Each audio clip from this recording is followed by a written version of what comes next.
జగన్మోహన్ రెడ్డి గారు ఈ మధ్య చాలా ఎమోషనల్ అవుతున్నారు, లేకపోతే ఆయన చాలా డల్ అయిపోయారు, అంటే ఆయన ఓడిపోతున్నారన్న ఈ ఇండికేషన్స్తో ఏమైనా అలా ఉంటున్నారా? ఇలాంటి డిస్కషన్ అంతా రాష్ట్రంలో జరుగుతుంది. ఎక్కడ జరుగుతుంది? చాలా మంది చేస్తున్నారు. తెలుగుదేశం సంబంధించినటువంటి బెంగళూరుకి వెళ్ళి వచ్చిన వాళ్ళు, అబ్రాడ్కి వెళ్ళి వచ్చిన వాళ్ళు, బయటి దేశాలకు వెళ్ళి వచ్చిన వాళ్ళు హోటళ్ళు రూమ్లు బుక్ చేసుకునే పరిస్థితి ఎందుకు వచ్చిందండి? మీకు 3 పార్టీలు 4, 5, 6, 8 మీకు ఛానళ్ళని తోడగలిపితే 10 మంది మీరు ఒక్క పక్కన, ఒక్క జగన్మోహన్ రెడ్డి గారు ఒక్క పక్కన. రోజుకు 3 మీటింగ్లు, సిద్ధం సభలు, మేమంతా సిద్ధం సభలు, ఇప్పుడు మళ్ళీ 3 మీటింగ్లు. ఎక్కడ ఆయన డల్గున్నాడు? నేషనల్ ఛానల్స్లో మాట్లాడినప్పుడు డల్గున్నాడా? ఒక ప్రముఖ తెలుగు ఛానల్లో మాట్లాడినప్పుడు డల్గున్నాడా? ప్రతి ప్రశ్నకు జవాబు చెప్పిండు. వీళ్ళు డల్ అవుతుర్రు, వీళ్ళు ఫ్రస్ట్రేషన్లు. ప్రతిపక్ష హోదా కూడా వీళ్ళకి రాదు. రేపు రాసి పెట్టుకోండి మీరు. మళ్ళీ రిజల్ట్ వచ్చిన తర్వాత మీ ఛానల్ని వచ్చి మాట్లాడతాను నేను. పవన్ కళ్యాణ్కి కానీ చంద్రబాబు నాయుడుకి కానీ ప్రతిపక్ష హోదా రాదు. షర్మిలమ్మకు 20,000 దాటాయి ఓట్లు. వీళ్ళు ఇంకా భ్రమలలో ఉన్నారు. ఎవరంటే మీరు వార్ వన్ సైడ్ అంటున్నారు, అంటే అసలు ప్రతిపక్షమే లేకుండా ఉంటుంది అని అంటేనే. ఒకటి మాలతి గారు, నేను చెన్నారెడ్డి గారు 78 నుంచి చూసుకుంటూ వస్తున్నా. అసలు మేనిఫెస్టో అంటే విలువలేంది? ఈ రాజకీయ నాయకులు వస్తారు, గప్పాలు కొడతారు, ఏదో అబద్ధాలు ఆడతారు, మనకు పచ్చ కాగితమో తెల్ల కాగితమో ఎర్ర కాగితమో చూపెడతారు, మనల్ని భ్రమలలో దొరకపోతారు. తర్వాత వీనికి వాడు దొరకడు, వానికి వీడి దొరకడు. రీకాల్ చేసే సిస్టమ్ మన దగ్గర లేదు, ప్రశ్నించే సిస్టమ్ మన దగ్గర లేదు. ఏం వాగుతారో తెలియదు. వాళ్ళు చెప్పినట్టు మళ్ళీ 5 ఏళ్ళు భరించాలనేటటువంటి పరిస్థితులకు వెళ్ళి మనం వచ్చినాం. మొట్టమొదటిసారి 2004లో వైఎస్ రాజశేఖర రెడ్డి గారు ఒక మేనిఫెస్టో రిలీజ్ చేశారు. నేను మొట్టమొదటి సంతకము ఉచిత కరెంటు మీద పెడతాను అందులో రాశాను. కానీ అప్పుడు 1,100 కోట్ల రూపాయలు బకాయిలు ఉండే. ఆ బకాయిలను మాఫ్ చేస్తాను చెప్పలే. అదే సంతకంతో బకాయిలు కూడా మాఫ్ చేశాను. ఆడికెళ్ళి మేనిఫెస్టో అంటే ఒక భగవద్గీత, ఒక ఖురాను, ఒక బైబిల్ అనేటటువంటి స్టేజ్కి వచ్చింది. అప్పుడు ఆయన చనిపోయిన తర్వాత మనం చూసినాం. 2014లో 620 వాగ్దానాలు చేసి మొట్టమొదటి సంతకం నేను రైతు రుణమాఫీ చేస్తా అన్న చంద్రబాబు నాయుడు 78,212 కోట్లు ఇస్తాన్నోడు 13,000 కూడా ఆ సంతకం చేయకుండా ఆ రోజు కమిటీ వేసాడు. నేను ఇవి ఇవ్వడానికి ఒక కమిటీ వేసాను. ఆ దౌర్భాగ్యం పరిస్థితులకు వెళ్ళి 2019న 3-4 పేజీలతోటి ఏదైతే వాగ్దానం చేసిండో వాటిని 99% చేసి నాయకుడిగా ఇలా ప్రజలలో పోతుంటే వీళ్ళకు ప్రతిపక్ష హోదా ఎట్లొస్తుంది చెప్పండి? ఒక్కటన్నా ఇవాళ చంద్రబాబు నాయుడు మేనిఫెస్టో రిలీజ్ చేసిండమ్మా. జగన్మోహన్ రెడ్డి గారు మేనిఫెస్టో రిలీజ్ చేశాడు.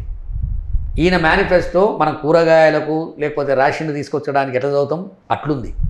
జగన్మోహన్ రెడ్డి గారు 2 గంటలు 14 నుంచి 19 వరకు ఏ పరిస్థితి, ఇదే ముఖ్యమంత్రి, అప్పుడు ఆయన ముఖ్యమంత్రి, ఇప్పుడు నేను ముఖ్యమంత్రి, అప్పుడు అదే బడ్జెట్, ఇప్పుడు అదే బడ్జెట్, ఇగో నేను చేసిన కార్యక్రమాలు ఇవి, ఇగో ఆయన చేసిన దగులుబాజీ పనులు ఇవి, ఆయన నొక్కేసిండు, నేను ప్రజల అకౌంట్లు వేసిన స్టాటిస్టిక్స్తో సహా ప్రతి చిన్న పిల్లల నుంచి టీవీలకు అతుక్కపోయారమ్మా. అదే ఇంత జరిగింది, ఇంత అభివృద్ధి చేశానని జగన్మోహన్ రెడ్డి గారు చెప్తున్నారు. అభివృద్ధి కూడా కనిపిస్తుంది. ఇన్ఫ్రాస్ట్రక్చర్ గురించి కూడా ఆయన చాలా ఆయన మీద ఏదైతే నెగిటివ్ ఉందో అదంతా కూడా ఆయన క్లారిటీ ఇచ్చారు. అయినప్పటికీ రాష్ట్రంలో ఇంకా ఎందుకని అంటే ఎవరైతే పథకాలు తీసుకున్న ప్రజలు జగన్మోహన్ రెడ్డి వైపు లేరా, లేకపోతే ఎందుకని ఇంకా ఈ రోజు కూడా ఎవరు గెలుస్తారు, ఎన్ని సీట్లు వస్తాయి ఇలాంటి డిస్కషన్స్ అన్ని, జగన్మోహన్ రెడ్డి ఓడిపోతున్నాడు, ఆయన డల్ గా ఉన్నాడు, ఇలాంటి ఎందుకు వస్తున్నాయి? మాలతి గారు, గ్రౌండ్ రియాలిటీ తెలియని వాళ్ళు, భ్రమలల్లో బతికేటోళ్ళు, మేలుకుండి కూడా నిద్రపోయినట్టు యాక్టింగ్ చేసేటోళ్ళు, వీళ్ళకు మాత్రమే గట్ల అనిపిస్తుంది. ఫీల్డ్లో ఉన్నవారికి ఎవరికి ఇబ్బంది లేదు. ఎక్కడ పోను ఇవాళ స్టార్ క్యాంపెయినర్లుగా వైఎస్ జగన్మోహన్ రెడ్డి గారి పార్టీ, వాళ్ళకున్నటువంటి డిజిటల్ మీడియా కావచ్చు, వాళ్ళకున్నటువంటి సోషల్ మీడియా వాళ్ళు తీసుకొస్తే 71 లక్షల మంది ఫీల్డ్లో పనిచేస్తారు ప్రతిరోజు. మొదటి రోజు 6 లక్షల మందితోటి స్టార్ట్ అయితే ఇలా 71 లక్షల మంది ఇల్లు తిరుగుతున్నారు. వాళ్ళకు పార్టీతో ఎటువంటి సంబంధం లేదు, కండువతో సంబంధం లేదు, జస్ట్ స్టార్ క్యాంపెయినర్లు, నా ఇంటికి అమ్మఒడి వచ్చింది, మా నాయనకు ఆరోగ్యశ్రీ వర్తించింది, నా కొడుకుకు మెడికల్ సీట్ వచ్చింది అనేటటువంటి వాళ్ళు 71 లక్షల మంది ఇప్పుడు ఫీల్డ్లో ఉన్నారు. ఇది చాలదా? ఏమి ప్రచారము, ఏం ఆర్భాటాలు, ఏమి అడ్వర్టైజ్మెంట్లు, ఏం పుంకాలుగా 3 నెలల నుంచి ఏమి అబద్ధాల రాతలు, ఈనాడు, ఆంధ్రజ్యోతి, TV5, ABN, ఈటీవీ, ఇన్ని అబద్ధాలు ఎందుకు ఆడవలసి వస్తుంది? వాళ్ళకి అర్థమైపోతుంది మనది అయిపోయింది, మనది ఒడిసిపోయిన కథ, పొత్తులు పెట్టుకున్నాం, పొత్తులు కుదిరే పరిస్థితి లేదు, ఓట్లు ట్రాన్స్ఫర్ కావు, బీజేపీతోటి పొత్తు పెట్టుకున్నాం, ఒక్క మైనార్టీ ఓటు కానీ ఒక్క క్రిస్టియన్ మైనార్టీ ఓటు కానీ మనకు పడదు, బాజాబ్తా జగన్మోహన్ రెడ్డి గారు ఎన్ఆర్సీకి నేను వ్యతిరేకినని చెప్పిండు,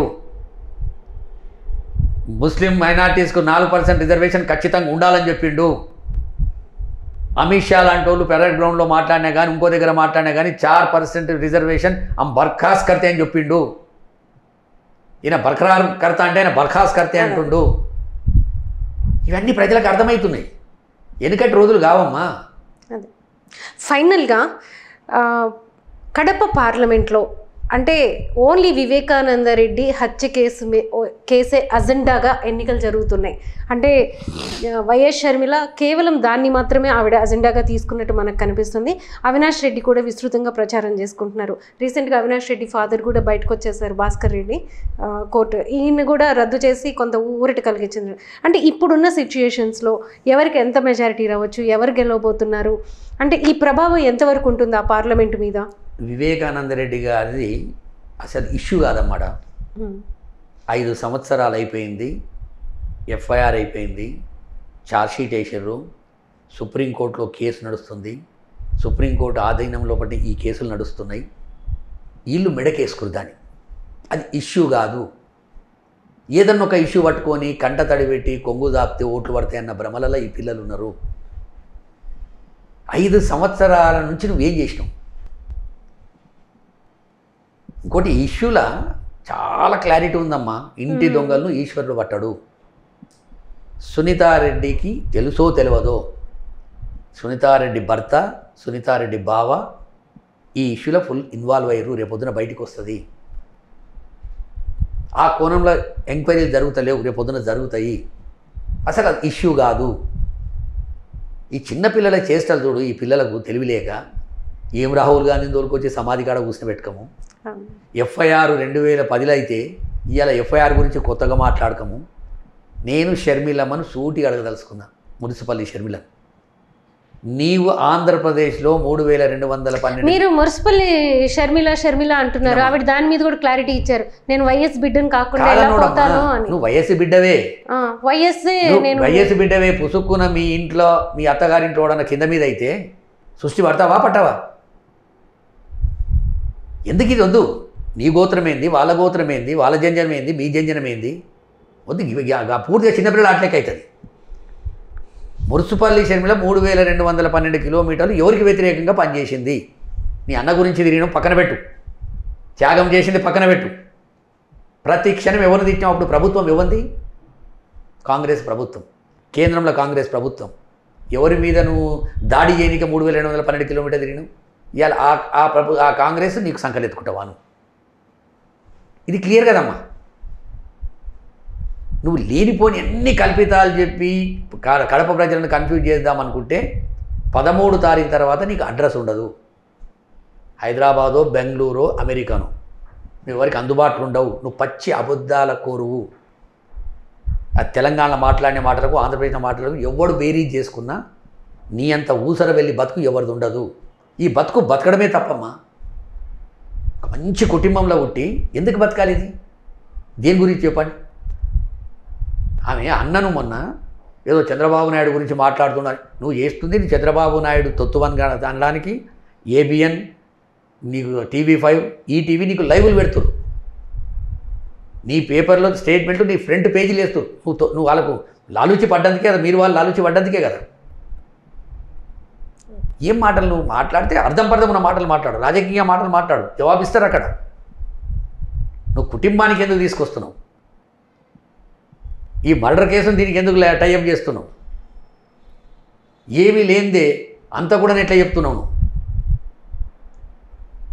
చార్జ్షీట్లో పేరేసారు అంటే బెయిల్ మీద ఉన్నాడు, వాళ్ళ నాయన జైలుకి బెయిల్కి వచ్చిండు, దీని ట్రయల్స్ అయితే ఇంకా చాలా ఉంటాయి, అక్కడ అప్రూవల్గా మారినోని పేర్లు చెప్పారు. అసలు అప్రూవల్ క్యారెక్టర్ ఏంది, వానికి మీకున్న సంబంధాలు ఏంది? రేపు బయటికి రావా? ఎందుకు తొందరపడుతురు? ఎందుకు అది మెడకేసుకొని చెప్పి నీ ఎన్నికకు ఎందుకు పొత్తు పెడుతున్నావు? పోనీ అదొక్కటైనా పట్టుకొని తిరుగుతున్నావా? కుటుంబం మీద దాడి చేస్తున్నావు, భారతమ్మ చంపిస్తుంది అంటున్నావు. ఇవన్నీ ఎందుకు నీ వంకర టింకర ఎందుకు పోతున్నావు? అంటే గురిగింజ నలిపారు కదా అన్నట్టు నువ్వు ఏదో తప్పుడు పని చేస్తున్నావు. అవును, వాళ్ళిద్దరు చెల్లెళ్ళు ఇద్దరు కూడా చెప్తున్నారు భారతమ్మ చంపిస్తుంది, లేకపోతే ఈ మధ్యకాలంలో పెడుతున్న కొన్ని మనం సోషల్ మీడియాలో వైఎస్ అవినాష్ భారతమ్మ ఎంత క్లోజ్, లేకపోతే ఈ కైండ్ ఆఫ్ ఇదంతా కూడా వస్తుంది. మాలతి గారు, ఎవరు అవినాష్ రెడ్డి పిల్లోడు, వాళ్ళ వదినెవరు భారతమ్మ.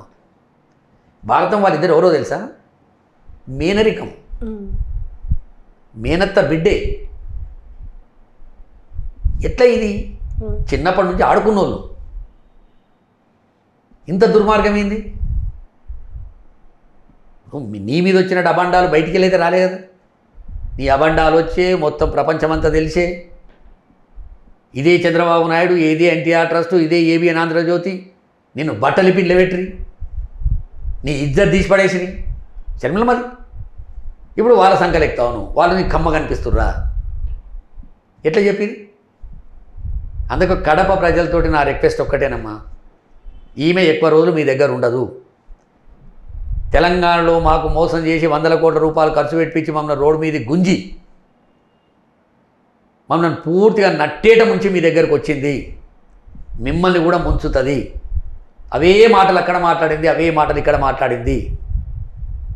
కాంగ్రెస్ పార్టీ తెలంగాణకు ఆంధ్రను విడగొట్టింది, ఇంక 20 సంవత్సరాలైనా ఒప్పుకునే పరిస్థితి లేదు. అటువంటి బురదల ఈమె పడ్డది. దానికి రాజశేఖర రెడ్డి గారి ట్యాగ్ పెడుతుంది. తస్మా జాగ్రత్త. మీరు వేసే ప్రతి ఓటు చంద్రబాబు నాయుడు గెలవడానికి పనికొచ్చేటటువంటి ఓటు షర్మిలమ్మకి వేస్తే. ఇలా పులివెందల చూసినా, కడప చూసినా, ప్రొద్దుటూరు చూసినా, ఉమ్మడి కడప జిల్లా చూసినా ఒక బెంగళూరులే కనిపిస్తుంది. అభివృద్ధిలో ఎక్కడ వెనుకకు లేదు. ఇక పులివెందలు అయితే కంప్లీట్ బెంగళూరులో గిట్ట ఉన్న అనిపిస్తుంది కొన్ని స్ట్రీట్లలో తిరుగుతుంటే. ఇటువంటి అభివృద్ధిని మనం కాపాడుకోవాలంటే పూర్తి సంక్షేమ పాలన చేసి అభివృద్ధి పాలన చేస్తున్నటువంటి జగన్మోహన్ రెడ్డి గారిని వదులుకోవద్దు మనము. మీరు ఇంకా 48 గంటలు ఉన్నది. ఈ 48 గంటలు కూడా మీరు చర్చ పెట్టుకోండి, డిస్కస్ చేసుకోండి, ఒకరికొకరు మాట్లాడుకోండి. 84% మందికి సంక్షేమ పాలన ఇచ్చినటువంటి ముఖ్యమంత్రి జగన్మోహన్ రెడ్డి గారు. కడప ప్రజలు అదృష్టవంతులు. ఒకటే జిల్లాలో, ఒకటే నియోజకవర్గం నుంచి, ఒకటే కుటుంబంలో ఇద్దరికి ముఖ్యమంత్రి అయ్యే అవకాశం దొరికిందంటే ఈ ప్రపంచంలో ఎక్కడ లేదు.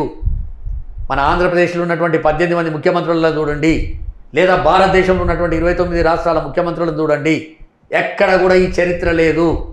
రేపు జగన్మోహన్ రెడ్డి గారి చరిత్ర సృష్టిస్తుండు. తండ్రి 2 సార్లు ముఖ్యమంత్రి, 2 సార్లు పీసీసీ ప్రెసిడెంట్ అయితే వైఎస్ఆర్ కాంగ్రెస్ పార్టీకి వెళ్ళి నువ్వు ఒకసారి ప్రతిపక్ష నాయకుడు, మళ్ళీ 2వ సారి ముఖ్యమంత్రి అవుతున్నటువంటి నాయకుడిని మీరు కోల్పోవద్దు, మీరు గ్రహించండి అని నేను కడప ప్రజలకు, పులివెందుల ప్రజలకు, ఉమ్మడి కడప జిల్లా ప్రజలకు, ఆంధ్రప్రదేశ్ ప్రజలకు నా రిక్వెస్ట్, నా విన్నపం. Please subscribe .news.